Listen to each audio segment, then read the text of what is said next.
la bienvenida a nuestro querido y distinguido defensor del pueblo, el doctor Fernando Gutiérrez. Por favor, un aplauso fuerte para el doctor. Quisiera mencionar algunos aspectos sobresalientes profesionales de él. El licenciado en Ciencias Sociales y Políticas y abogado de la Universidad de Guayaquil, doctor en Jurisprudencia por la Universidad de Guayaquil, maestría en Derecho y Justicia Constitucional, especialización superior en Derechos Fundamentales y Justicia Constitucional de la Universidad de Guayaquil, especialista superior en Derechos Humanos y diploma superior en posgrado en Derecho Constitucional y Derechos Fundamentales, también de la Universidad de Guayaquil. Diploma en posgrado en Docencia Superior en EISPE, La Habana, Guayaquil. Diploma superior en Planteamiento Estratégico y Prospectiva de la Educación Superior, Universidad Externa de Colombia y Universidad Católica Santiago de Guayaquil. Con esto damos espacio para que el doctor Fernando Gutiérrez nos exponga sobre la pena de muerte.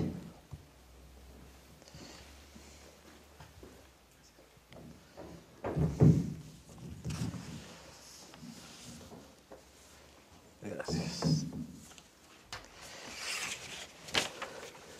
Muy buenas noches a todas y a todos los presentes acá y a nuestros compañeros de mesa también. Lo que voy a exponer son algunas ideas, algunos puntos de vista alrededor de este tema de la pena de muerte, aunque yo pido disculpas porque estaba arriba esperando que me avisaran del comienzo del acto, no sabía que ya había comenzado, aunque estoy seguro de que el padre, hasta donde le oí, ha expuesto argumentos más que sólidos para reforzar lo que debiera ser la abolición total de la pena de muerte en el mundo. Estos conceptos son conceptos universales, no son aplicables solo a un país en particular, sino a la generalidad de los países, a todos los países del mundo, porque la esencia nuestra como seres humanos, que estamos impregnados de una dignidad especial y además de una chispa divina, no hace ninguna diferencia entre uno u otro de los seres que poblamos el planeta. Así que esos conceptos, decía, son totalmente aplicables con carácter universal. Pero vale la pena, y esto quisiera recordar, que la pena de muerte no solamente castiga al infractor a quien se le ocupa, suponiendo que siempre haya certeza sobre el hecho de que aquel a quien se condena es realmente el infractor. Digo esto porque conocemos de múltiples casos en los cuales después de la comisión de un delito, después de que alguien ha estado purgando cárcel o ha sido incluso sentenciado a muerte, nuevos hechos posteriores demuestran su inocencia. Pero ahí ya no hay reparación, ya no es posible de ninguna manera enderezar la muerte. Entonces, eso resulta absolutamente irreparable, literalmente irreparable. Pero decía, desgraciadamente, la pena de muerte sigue siendo utilizada con diferentes caracteres. Por ejemplo, se dice que tiene un efecto disuasivo. Y muchos de los que defienden la aplicación de la pena de muerte esgrimen este argumento. Dicen, al existir la pena de muerte, entonces muchos delincuentes, muchos criminales van a detenerse, van a frenarse y no cometerán crímenes que tenían pensado. La práctica, sin embargo, demuestra lo contrario. Demuestra que al existir pena de muerte no disminuye el delito, ni disminuye la producción de delitos graves. Hay sobre esto estadísticas, especialmente de Estados Unidos, también por la costumbre norteamericana de hacer estadísticas de todo, que demuestran que el haberse abolido la pena de muerte o el haberse mantenido de la pena de muerte no pesa en el número de delitos que se cometan, en absoluto. De manera que eso que se suponía que es un efecto práctico no es válido, no es una razón válida para mantener la pena de muerte. Se dice también que esta pena, la de muerte, viene a justificarse, en otro argumento, viene a justificarse por la gravedad de los crímenes que alguien pudiera haber cometido.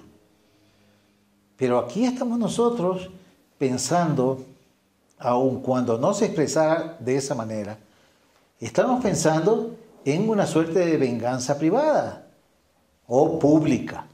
Cualquiera de los dos escenarios se equiparan.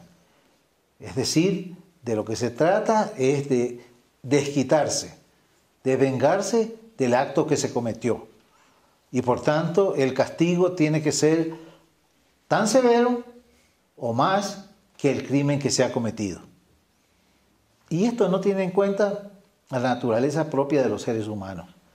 Y una condición, la de que somos redimibles, la de que el peor de los criminales, el pecador mayor, puede redimirse y, redimiéndose, convertirse en un ser útil a la sociedad, en alguien que, cambiando de actitud, sometido a reeducación, sometido a procesos que le hagan ver, que lo convenzan a esa persona del mal que ha hecho, se convierta en una persona que no cometa más actos de este tipo. Y esa condición es para nosotros importantísima. El reconocer, como digo, en cada ser humano a una persona susceptible de cometer faltas, pero susceptible también de rectificarlas y susceptible de ejercer bondad, de ejercer actos positivos en favor de los demás.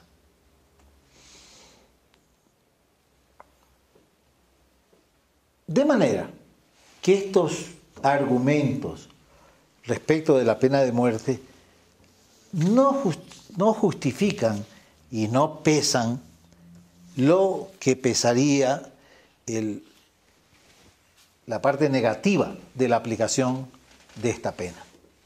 Ni este sentido de venganza, ni lo irreparable que viene a ser la pena para cualquiera, ni el negar a cualquiera también la posibilidad de rehabilitación y de redención. ¿Por qué mantenerla entonces? En primer lugar, hay la razón de la costumbre. La pena de muerte es muy antigua. Yo creo que tan antigua como la humanidad debe serlo, porque sigue expresando siempre este deseo de revancha, de venganza. Y por eso se ha aplicado y se sigue aplicando en muchísimos países en los cuales la legislación se asienta sobre esa misma base. Ha habido pena de muerte siempre, sigamos aplicando pena de muerte. Y esta es una razón bastante fuerte en países de tradición conservadora. Inclusive cuando tienen religiones predominantes que son diferentes. Se puede citar a este respecto, países en los cuales predomina el Islam, religión musulmana, o países en los cuales predominan diversas confesiones cristianas, inclusive católicas, y que sin embargo conservan la pena de muerte. O en otras, que desprovistas de ningún sesgo religioso, sin embargo también lo hacen, como en China y otros países del Asia. Así que esta es una razón muy importante para conservarla. En segundo lugar está el propósito de infundir temor. Obsérvese que las víctimas de la pena de muerte no son solamente los condenados a esa pena. Lo son también sus familiares, lo son también personas allegadas, lo son también aquellos que pensamos que la vida de un ser humano debe ser respetada, es sagrada, y que sufrimos, por tanto, cuando alguien es victimado, ya sea a través de la pena de muerte o de otra causa. De manera que la existencia de la pena de muerte, como se sabe, produce dolor y produce temor. Y esta es una de las razones por las que se mantiene, porque tiene, se supone, un efecto atemorizante. Ya lo estuvimos mencionando, señalando en la primera parte de esta intervención. En muchos países se ha abolido la pena de muerte. Y citemos entonces nosotros hechos positivos. El proceso a través del cual se ha promovido y se va ganando terreno en abolición de la pena de muerte es un proceso que va resultando exitoso, va resultando positivo. Si la pena de muerte era de aplicación general en todos los países del mundo, o casi todos, en una mayoría abrumadora, hace un siglo, ahora, en la actualidad, buena parte de los países, regiones enteras, la han abolido o no la aplican. Existiendo, los tribunales no la aplican. Y ese es también, esta segunda cuestión, un paso importante hacia la abolición total. Por ejemplo, en el continente americano solo subsiste la pena de muerte en poquísimos países.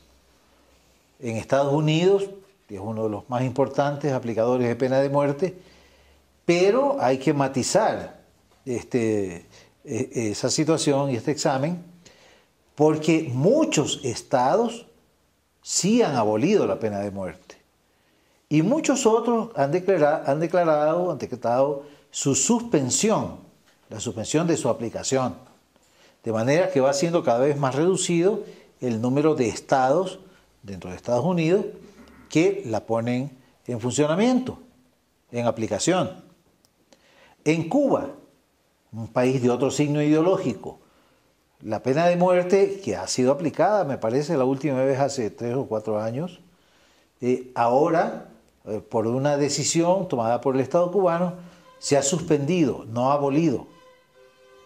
Ha quedado todavía pendiente, pero se ha suspendido la aplicación de la pena de muerte y está siendo reemplazada por otro tipo de condenas que la sustituyen.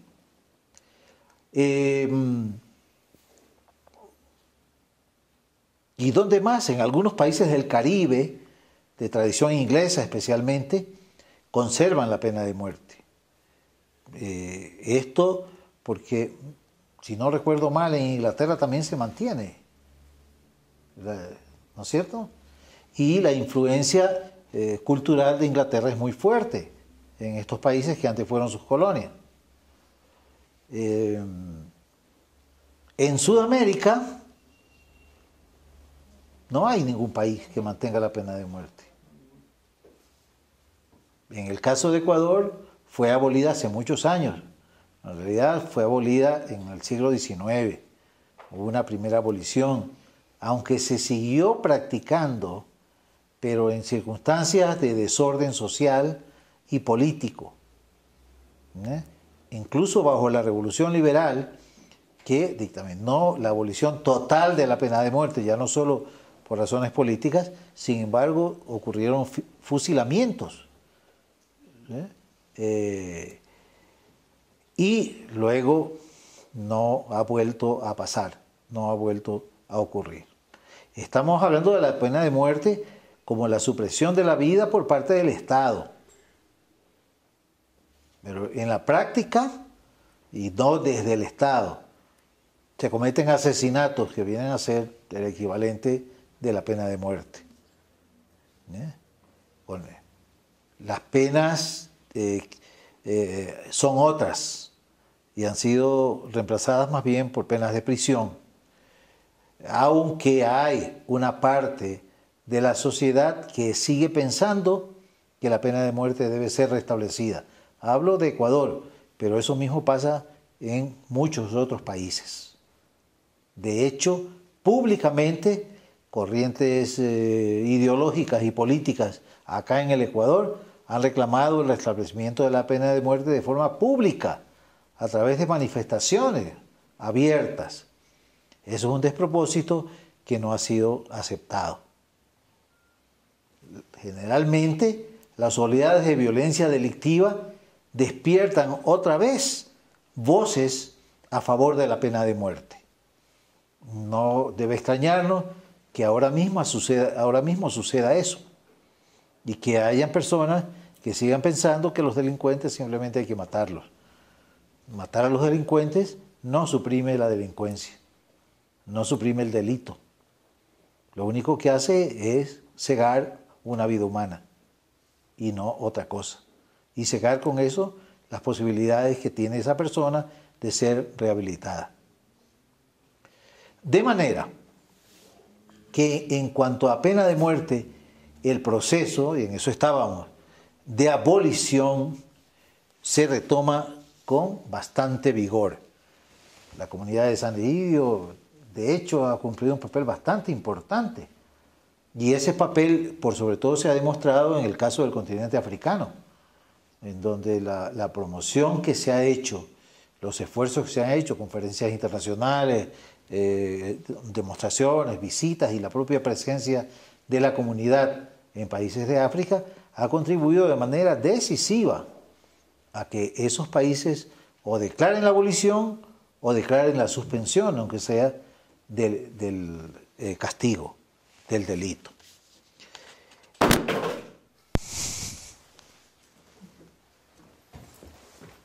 A ver, tenemos un pequeño accidente, pero no ha pasado nada. Allí. Y decretamos el indulto del aparatito. No.